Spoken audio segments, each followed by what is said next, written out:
If you're pregnant, if you're looking for bras and panties, I've done it all. I've done the gamut within women's, but I've never explored any other area, so I definitely feel like I'm an expert in that category.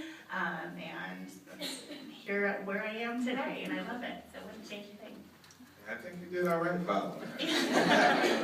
You know, and this question, so that you can keep the mic in there, this question is for both Anu and Lenard. And you know, I learned a lot about you guys, the passion, plants and fashion.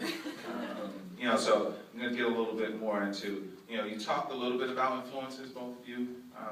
Can you tell me who's been the most influential in your leadership style and why?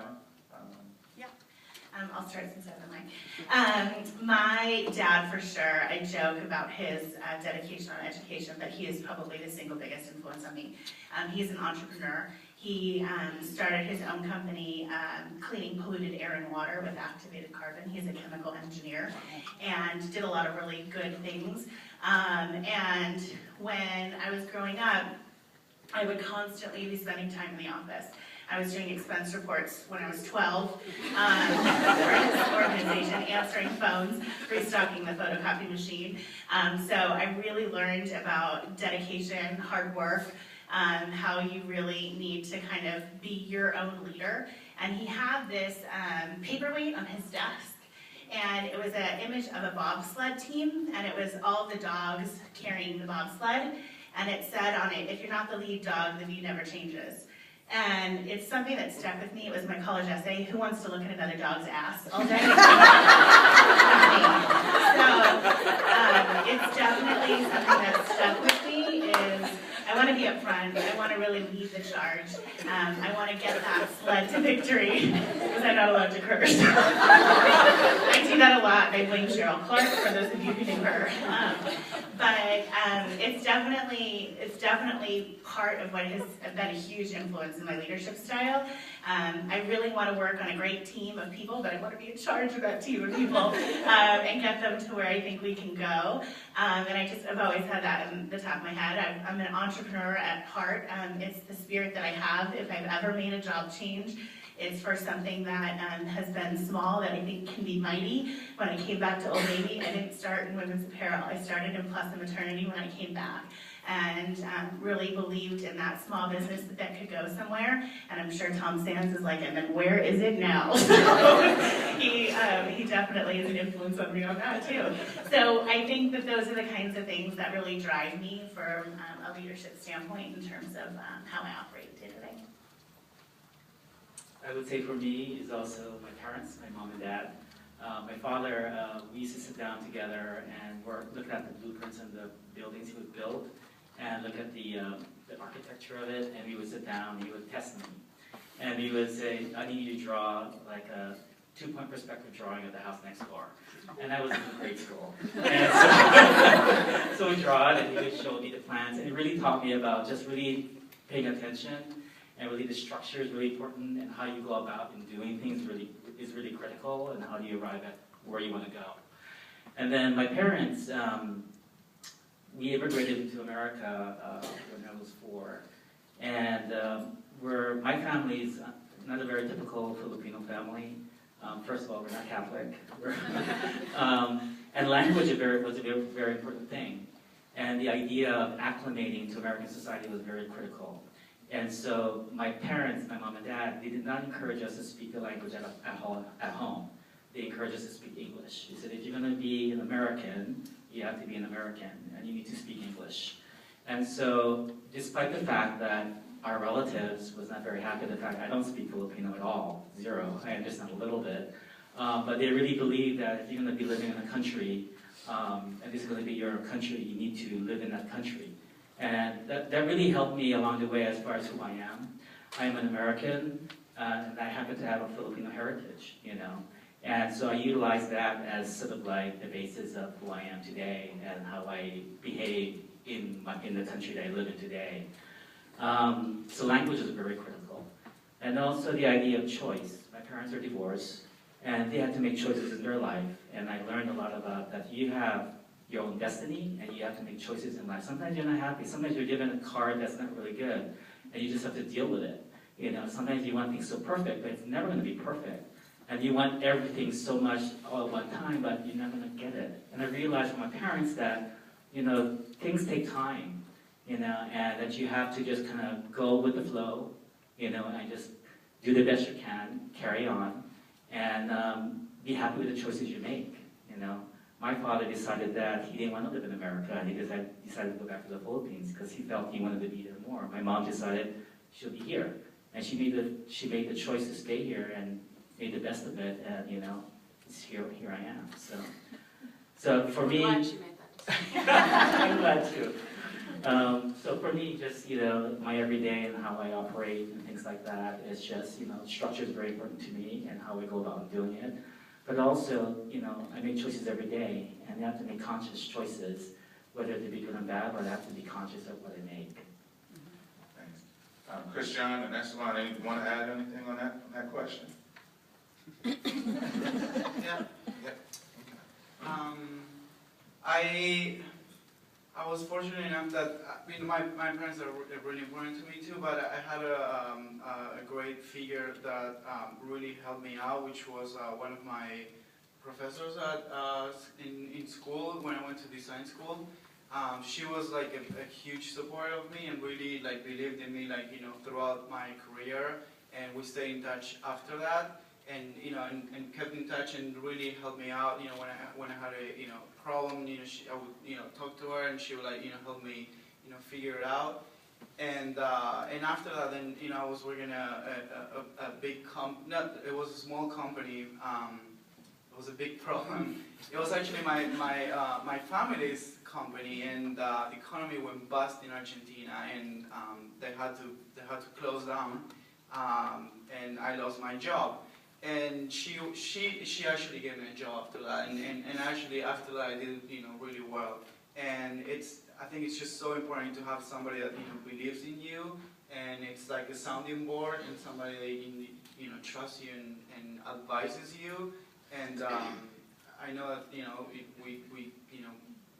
we're gonna talk about mentors, but it's I think that it really, because she was a professor in the university, almost like really helped me in the leadership style. And it was really important just to be there. Yeah. Oh. I think I might need just for a little bit. Yeah. So this question is, and Esteban, you'll get a chance to kind of talk, and so I'll hand you the mic again. But this question is really for you and Christian, really talking about, when we talk a little bit about your background and your experiences, this is a little twist on, how has that influenced you as not only as a leader, but really the drive for success. So, Christian, I'll start with you. Okay. I think just to build a little bit on what I talked about in my intro, growing up in the South and with my family, I had sort of a story of two sides of the family. So my father's side of the family was, relatively speaking, very well educated for African Americans in the South. So my paternal grandfather actually went to the university and got his master's degree. So he started one of the very first schools in a town kind of in the southern part of South Carolina called King Street. They used to call him Prof, for professor, was his nickname. Of course, I never knew him. He was deceased by the time I was born, but there was a history in that side, on my father's side of the family, for people going to college. So actually, this was my great-grandfather. He went to college. Both of my grandparents went to college. My dad and all of his siblings went to college. My grandfather had a master's degree. He was a United Methodist minister. So this side of the family, very, very atypical. So I'm on my father's side of the family, fourth generation college educated. On my mother's side of the family, complete opposite. My mother was the first of her generation to go to college, which is probably a bit more typical for the South. And so what I heard about, either on both sides of the family, there was a really consistent theme about you put your head down and you do your work. And if you do your work well, you will be recognized and you will be rewarded. That was the way they sort of operated. It was very much an expectation that you would do well if you were capable of doing well. And so I think that's very much sort of influenced me across my career, is put your head down, do your work, you're going to do well. that's not always the case. And so I've had to learn that, I think, over my career. I've been very, particularly early on, very, okay, I did a good job. Why is someone not necessarily noticing that I've done a good job? And so I think I probably didn't spend as much time earlier in my career around the more human relationship side of the house. And that's something that I really had to learn. That it's not just about that. It's about not politicking necessarily, but people really getting to know you and sort of who you are, but in a very authentic way. So for me, in my leadership style, and particularly in working with my team, it's very much about doing the work and showing it as opposed to talking about it. So I may not necessarily always build the best, closest relationships initially off the bat with people, but I think over time what I've tried to show either on teams that I've been a part of or teams that I've been leading, I will get in there and get in the trenches and do the work with you.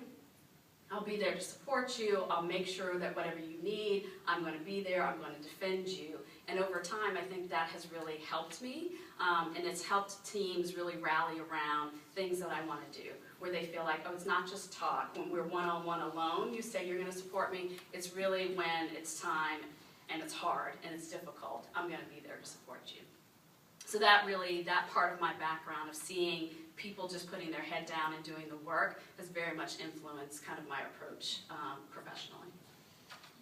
I think for me it was, being an immigrant from Latin America, being here, I just had to, really prove myself, and I just try harder, and I think that's the thing, the same thing with Christiana. I really believed in,